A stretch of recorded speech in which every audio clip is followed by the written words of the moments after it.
Haleluya. Shalom saudara-saudaraku. Selamat pagi, salam sejahtera dalam kasih Tuhan kita Yesus Kristus. Terpujilah Tuhan, senang sekali kita boleh berada dalam rumah Tuhan. Sekalipun mungkin sebagai saudara-saudara, Bapak Ibu ada di tempatnya masing-masing. Hari ini adalah hari yang indah, spesial, yaitu hari kenaikan Tuhan Yesus Kristus ke surga. Oleh karena itu, saudara-saudaraku, izinkanlah kami untuk mengucapkan selamat kepada kita semua, khususnya jemaat GPD Maranatha di tempat ini. Biarlah dari tengah-tengah situasi keadaan yang sekarang kita alami, kita tetap boleh merayakan hari kenaikan Tuhan Yesus dengan penuh sukacita. Firman Tuhan akan saya sampaikan pada hari ini. Saya akan ambil di dalam Lukas pasal 24. Bersama-sama kita membuka Injil Lukas pasal yang ke-24 ayat 36 sampai 43. Lukas pasal 24 ayat 36 sampai dengan 43. Saya akan baca untuk kita semua. Yesus menampakkan diri kepada semua murid.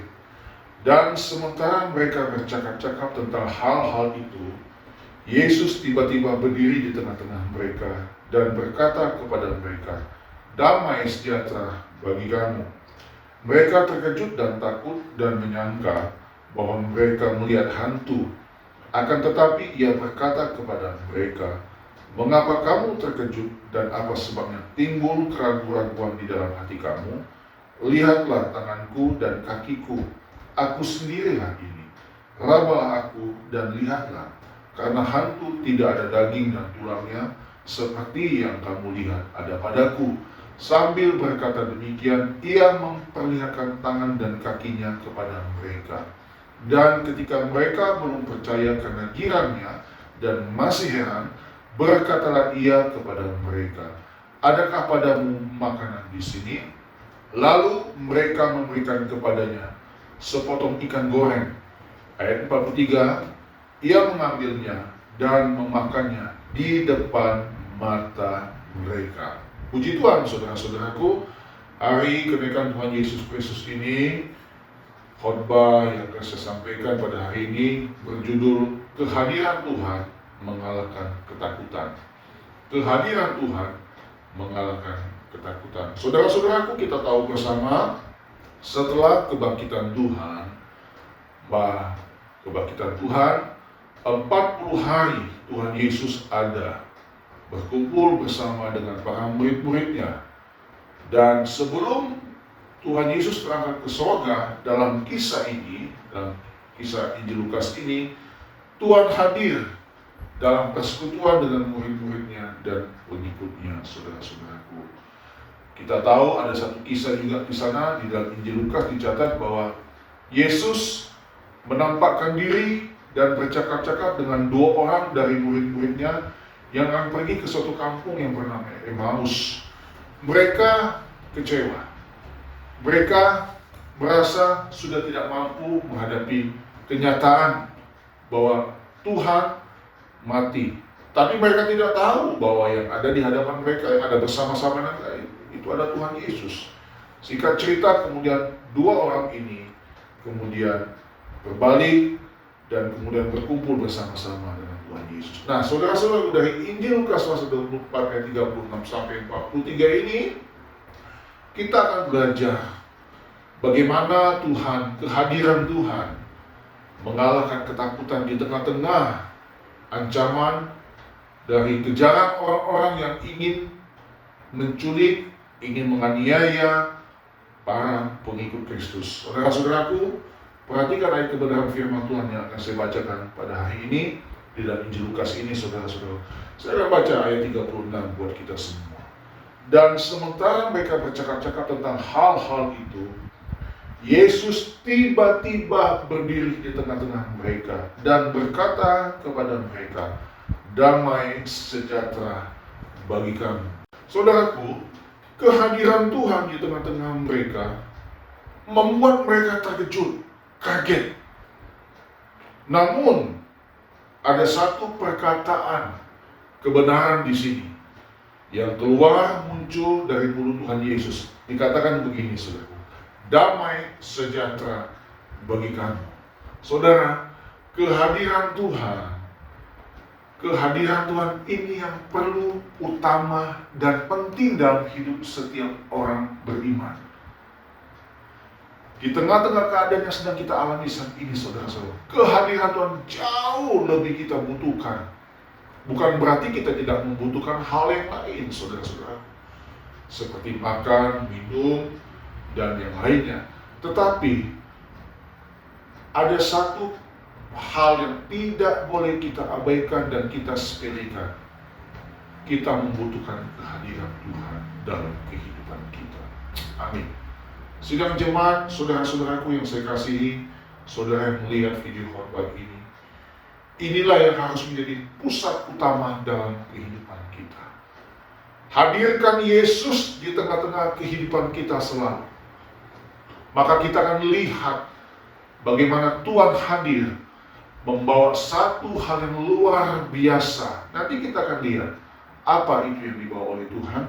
Saudara, saya baca lagi ayat 37. Mereka terkejut dan takut dan menyangka bahwa mereka melihat hantu. Akan tetapi ia berkata kepada mereka, mengapa kamu terkejut dan apa sebabnya timbul keraguan-keraguan di dalam hati kamu? Ayat 39, lihatlah tanganku dan kakiku, aku sendirilah ini. Rabalah aku dan lihatlah. Karena hantu tidak ada daging dan tulangnya seperti yang kamu lihat ada padaku. Yesus menampakkan kehadirannya di tengah-tengah murid-muridnya yang gelisah, yang takut, yang bingung dengan situasi keadaan yang ada. Ini momen terjadi sebelum Yesus naik ke surga, saudara-saudara. Saudara perhatikan, ada dua yang penting di sini yang saya ingin sampaikan. Yang pertama, kehadiran Tuhan. Yang kedua adalah perkataan Tuhan. Saudara lihat, di dalam ayat 36 dikatakan, damai sejahtera bagi kamu. Perkataan Tuhan, firman Tuhan inilah yang akhirnya meneduhkan hati mereka. Saudara, jujur, kalau kita mengatakan kita membutuhkan damai sejahtera, bukan berarti kita tidak butuh makan, saudara-saudara. Kita perlu itu untuk kelangsungan hidup kita hari demi hari. Tetapi ada satu yang tidak boleh kita abaikan. Saya pakai kata abaikan, artinya tidak boleh kita abaikan, kita lupakan. Damai sejahtera dari Tuhan, itu yang ku perlu.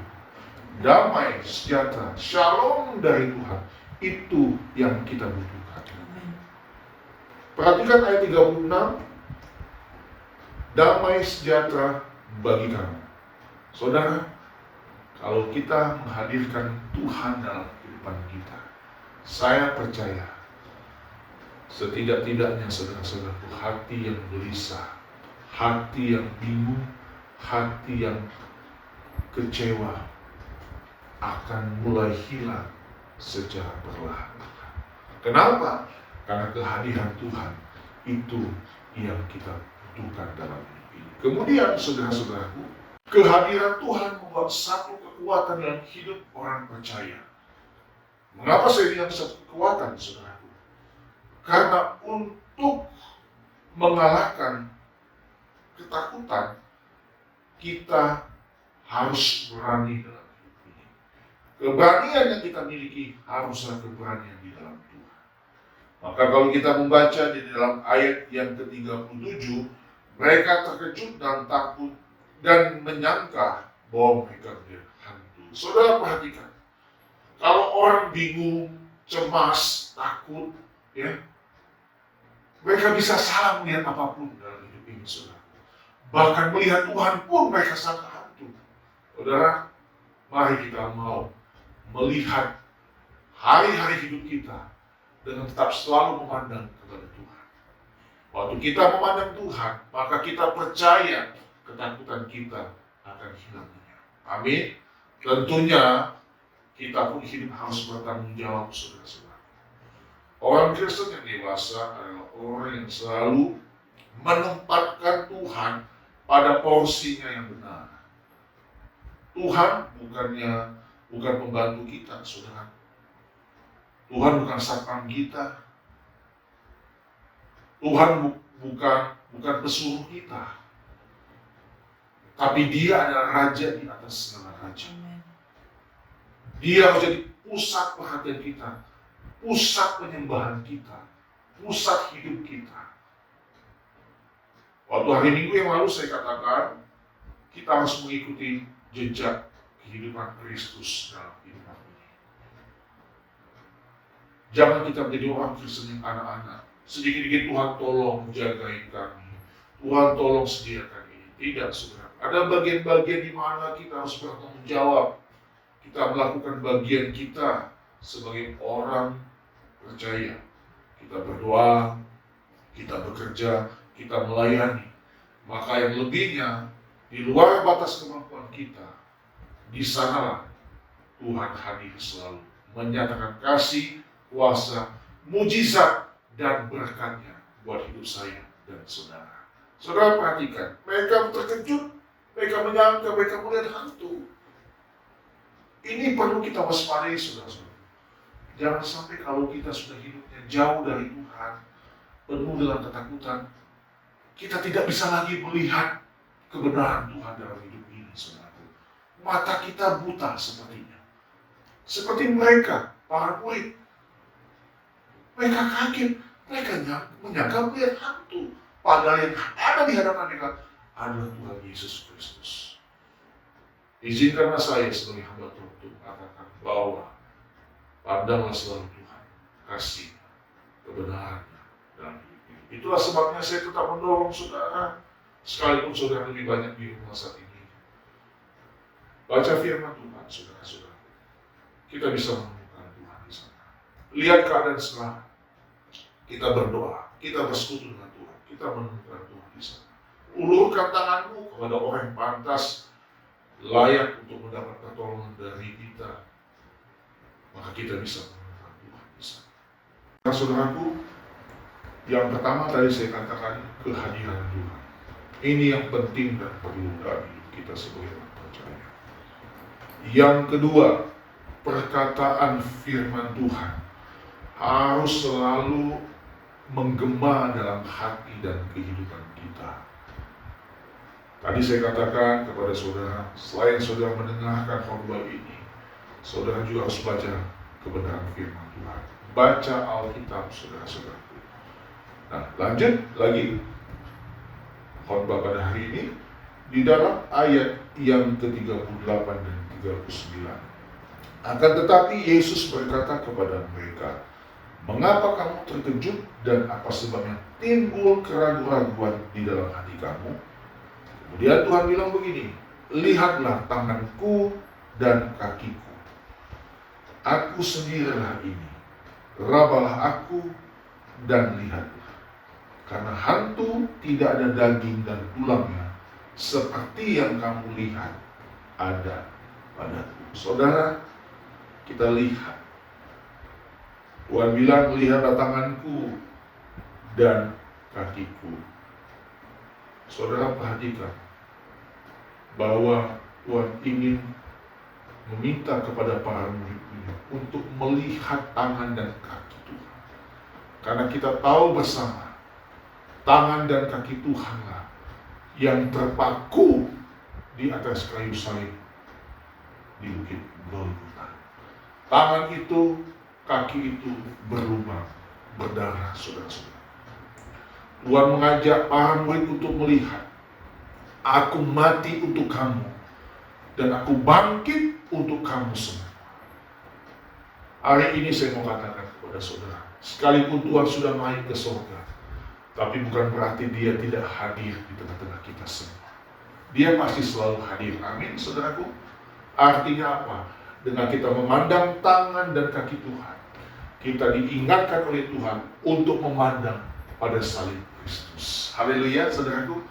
Inilah pusat inti dari ajaran kekristenan, salib. Kita harus memandang pada tangan dan kaki Tuhan, sehingga kita percaya bahwa yang kita sembah bukan Tuhan yang mati. Yang kita sembah adalah Tuhan yang hidup. Haleluya. Di dalam ayat 39 katakan, "Lihatlah tanganku dan kakiku.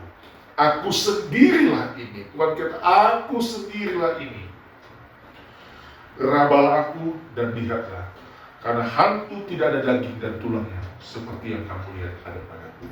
Saya ingat kisah tentang Musa. Waktu Musa mendapat panggilan ilahi untuk menjadi hamba Tuhan, Musa berjumpa dengan Tuhan dalam bentuk api di dalam semak belukar. Dan Tuhan katakan, aku adalah aku. Dalam Injil Lukas ini dikatakan, aku sendirilah ini. Saudara, jangan ada keraguan dalam hati kita sebagai orang percaya.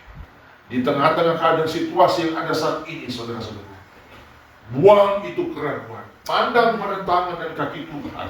Pandang kepada salib Kristus. Maka engkau akan melihat pertolongan Tuhan selalu nyata dalam setiap kehidupan kita.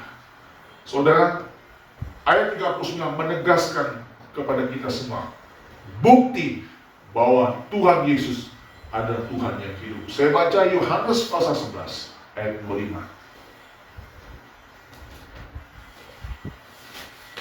Saya akan baca Injil Yohanes pasal 11 ayat 25 buat kita semua buat ini.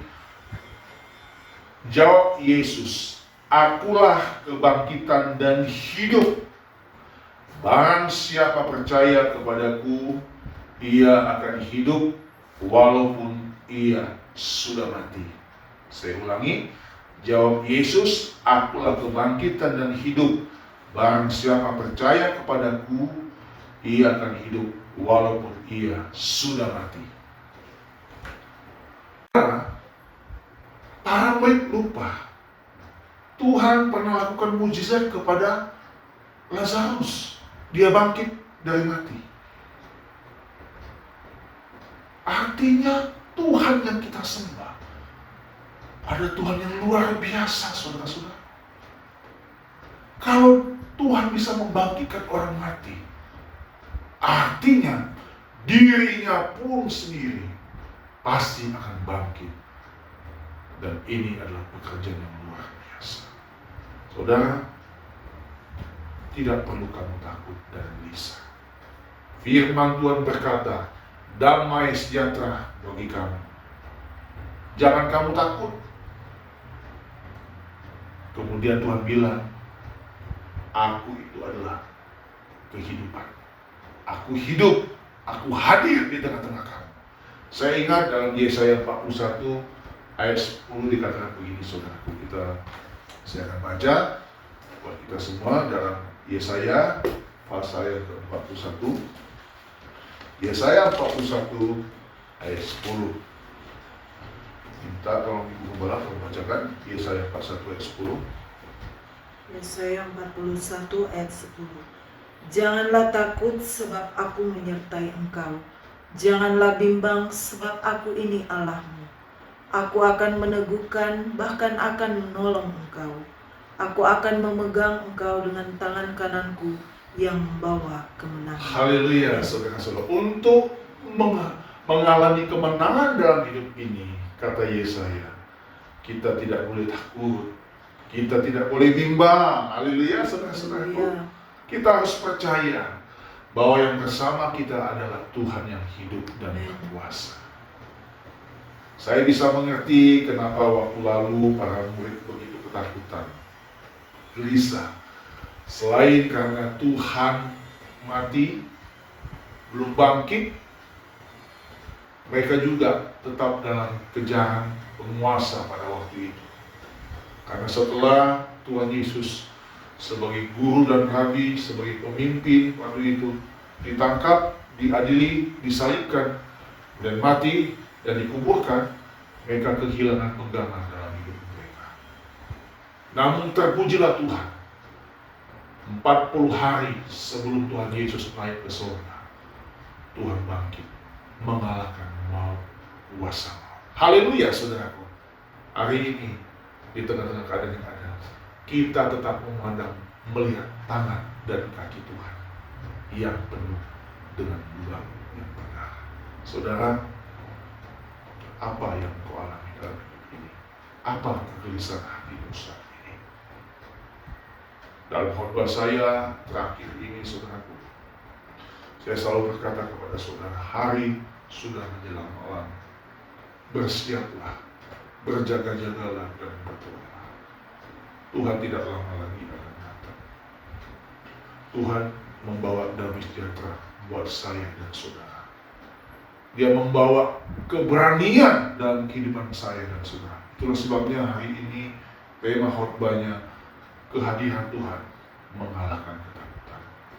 Jadi kita percaya kehadiran Tuhan, perkataan dan firman Tuhan itu membawa damai sejahtera, membawa keberanian dan membawa keyakinan bagi saya dan saudara bahwa Tuhan Yesus yang kita sembah adalah Tuhan yang hidup.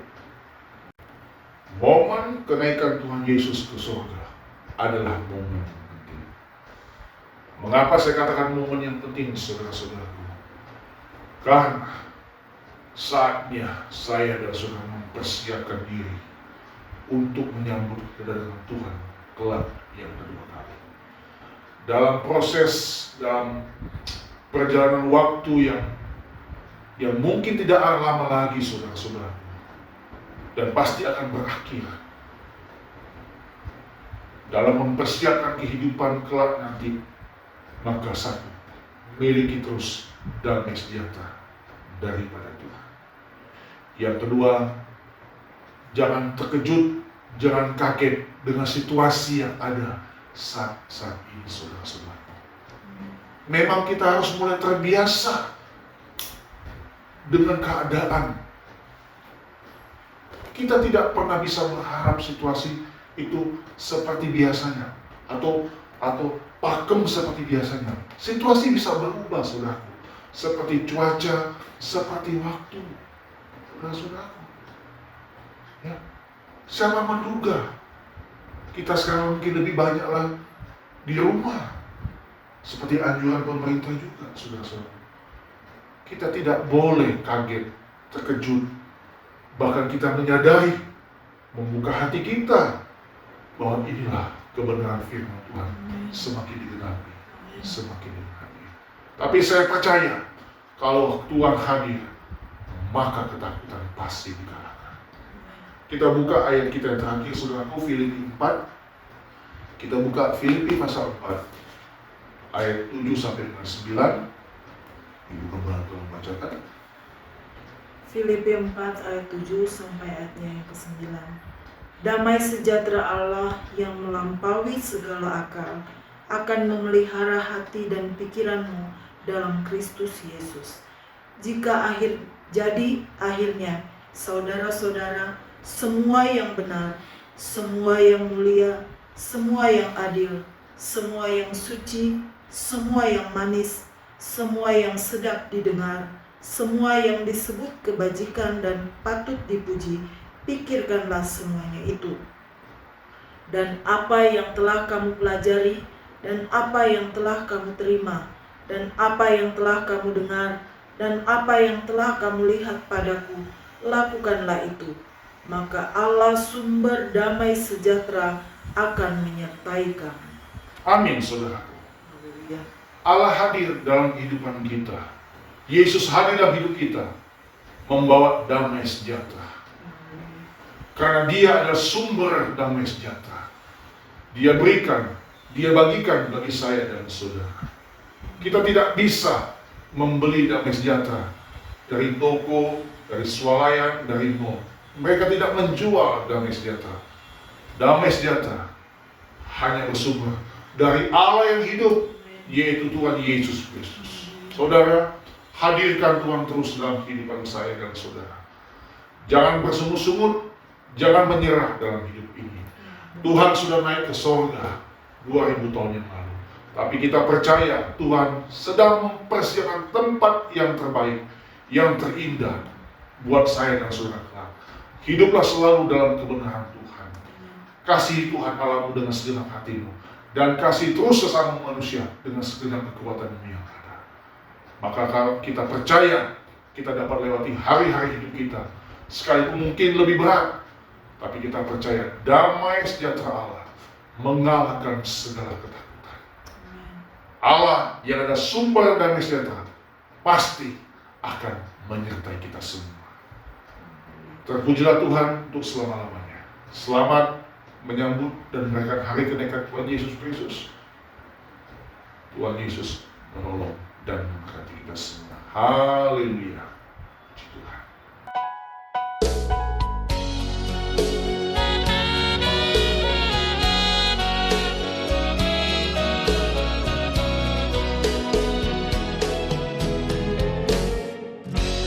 Indah rencanamu Tuhan,